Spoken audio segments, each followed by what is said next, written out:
Oakland, California crime horror stories in the 1980s. Oakland, preferably known as the town, or Oaktown, as it was known for in the 1980s, has three main sections that pumps life and also death, destruction, and mayhem. This is North Oakland, East Oakland, and West Oakland. Here lies a deep, dark, grim story about a man who turned into a demon in the mean streets of Oakland, a man that was brought up normal, but possibly under harsh circumstances of the ghetto. The hood, the pressure of your environment can either make you into a strong, positive, optimistic person or a cruel, downright evil person whose main goal is to terrorize the streets with hell.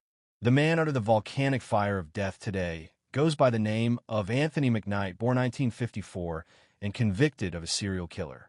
In late 1985, the Oakland Police Department became aware of a serial rapist targeting the souls of young black women in the city streets of Oakland and outlying areas like Emeryville, Alameda, Berkeley, and San Leandro streets that outlines the city of Oakland on various ends of town. Before going in on this monster and his volcanic mind that erupted in the streets of Oakland, who was this guy? Who was Anthony Mcknight? Before he occupied his time being a monster, a devil, on the Bay Area streets of Oakland. Little is known about this man. No birth records, no parental information, just the fact that he enlisted in the United States Army in 1982, and according to Wikipedia, he also enlisted in the Navy and later served at Naval Air Station in Alameda and Oakland. Also in the same year, 1982, while attempting to get his life together by enlisting in the military, Anthony had a dark side. Anthony dark side was he often patrolled the streets of Oakland in his vehicle during late night hours and early mornings looking for ladies of the night, if you know what I mean, ladies that like to dress cladly and get paid gladly. Anthony, a guy down on employment and looking for structure and income in the military, had no means to fund to engage in a night of pleasure with the ladies on the streets of San Pablo. Anthony Mcknight would often search out the weak, the young, the vulnerable women who ran the streets with no place to go due to broken homes or mental and even physical abuse. Anthony first run in with the law in 1982. He was arrested by Oakland police while attempting to a girl who refused to have sex with him. After some nights in custody, he was not convicted and got off with a fine, a slap on the wrist, but not without his information being entered in a sex offender database and his fingerprints entered in the U.S. criminal database.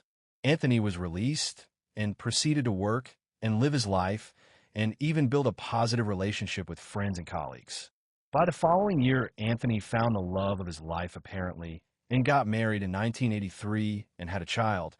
While Anthony appeared normal like any other citizen, he had deep, dark desires and secrets. He was very positive among his peers, and no one suspected him of being a serial killer/rapist.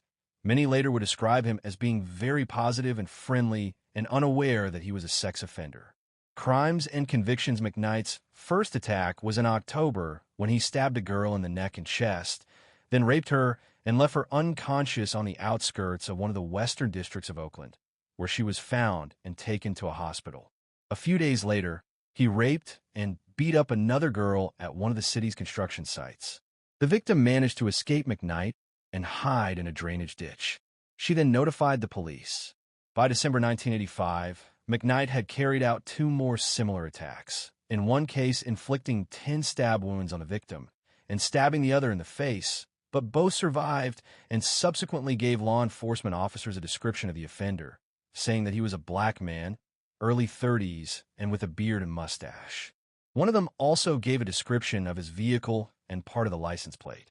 In January 1986, Mcknight carried out another attack, during which he raped the victim, attempted to strangle her, and then dumped her in Oakland's industrial area. She survived the ordeal. In late 1985, the Oakland Police Department, OPD, became aware of a serial rapist targeting young black women in city suburbs and outlying areas. Over time, the unknown rapist became the main suspect in the murders of at least 7 women and girls in Oakland and its suburbs, as the exact same modus operandi and pattern were used. When the OPD obtained a vehicle description, they started examining men in the area who matched the physical description and owned similar vehicles. They came across Mcknight, who immediately stuck out to investigators because of his criminal background. They found out that at the time of the rapes, Mcknight had been stationed at Treasure Island in the San Francisco Bay Area as part of the Navy. In January, he was taken to a police station and interrogated. He denied attacking anyone, and since there was not enough evidence to arrest him, he was soon released. In January 1986, investigators were able to obtain a photograph of Mcknight and showed it to 3 of the victims, all of whom identified him as their rapist, and he was arrested on January 24, 1986. He was again interrogated, but still insisted his innocence.